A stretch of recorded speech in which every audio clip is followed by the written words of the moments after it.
ভবিষ্যৎ নির্যাতনের দায় কার উপর?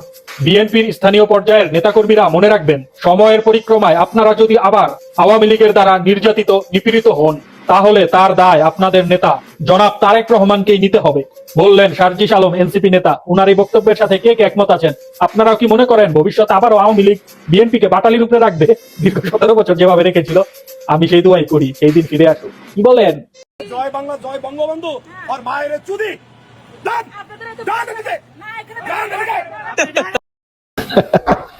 চাচায় আমার যেমন তেমন, গালিটা কিন্তু সেই। আমি তো অবাক। জনগণের টাকায় বেতন পাওয়া পুলিশের কাজ জনগণকে সুরক্ষা দেওয়া, দমন করা নয়। যারা পুলিশকে দলীয় স্বার্থে ব্যবহার করবে বা অতিরিক্ত বল প্রয়োগের সংস্কৃতি ফিরিয়ে আনবে, তাদের বিরুদ্ধে আইনগত ও গণতান্ত্রিক প্রতিরোধ গড়ে তোলা হবে, বললেন জামাতের আমির ডক্টর শফিকুর রহমান। উনার বক্তব্যের সাথে কে কে একমত আছেন? প্রকৃত ভয় জুলাই বিপ্লবীরা তাদের জীবনের বিনিময়ে বাংলাদেশ নামক রাষ্ট্রের দ্বিতীয় স্বাধীনতা দিয়ে গেলেও অকৃতজ্ঞ জাতির এক উল্লেখযোগ্য অংশ আজ তাদের অবদান স্বীকার করতে চাচ্ছে না। এদের কি বলে তিরস্কার করা উচিত তা আমার জানা নাই, বললেন মাহমুদুর রহমান, আমার দেশ পত্রিকার সম্পাদক। মাহমুদুর রহমানের বক্তব্যের সাথে কে কে একমত আছেন? হাসিনার পথেই বিএনপি। নাসির উদ্দিন পাটোয়ারি বলেন, আমরা দেখতে পাচ্ছি বিএনপি ওই স্বৈর শাসক ফ্যাসিস্ট হাসিনার একই পথ ধরে এগোচ্ছে।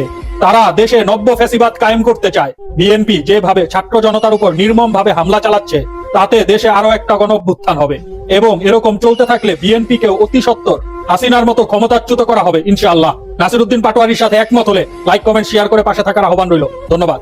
খালেদা জিয়া বলেছিলেন, বাংলাদেশের মানুষ যুদ্ধ করে দেশ স্বাধীন করেছে, অন্য কোনো দেশের অনুগত হয়ে থাকার জন্য নয়।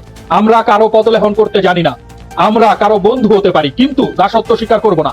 এই নেত্রীকে জন্মের পর থেকে দেখে আসছি আপসীন। বেগম খালেদা জিয়াকে মনে প্রাণে সম্মান করি, আল্লাহ তাকে জান্নাতুল ফেরদৌস নসিব করুক। অথচ ভাবতেও লজ্জা লাগে, তারেক জিয়া খালেদা জিয়ার সন্তান।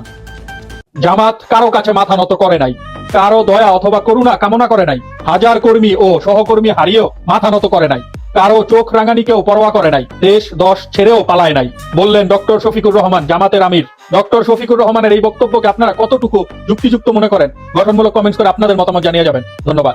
মাইনকা চিপায় বিএনপি। শাহাবুদ্দিন চুপ্পু রাষ্ট্রপতি কালের কণ্ঠকে বলেন, সপ্তাহ খানেক ধরে ভালো আছি। জনাব শাহাবুদ্দিন আহমেদ, এখন ভালো থাকারই কথা। বিএনপিকে ক্ষমতায় দেখা গেলেও বাস্তবে দিল্লিতে থাকা সাংবিধানিকভাবে বৈধ প্রধানমন্ত্রী হযরত হাসিনার মুঠোয় এখন বাংলার পুরো প্রশাসক। এদিকে দিল্লির কাছে বিএনপি সরকারের হাত পা শক্ত করে বাঁধা। প্রিয় ভিউয়ার্স, আপনারাও কি তাই মনে করেন?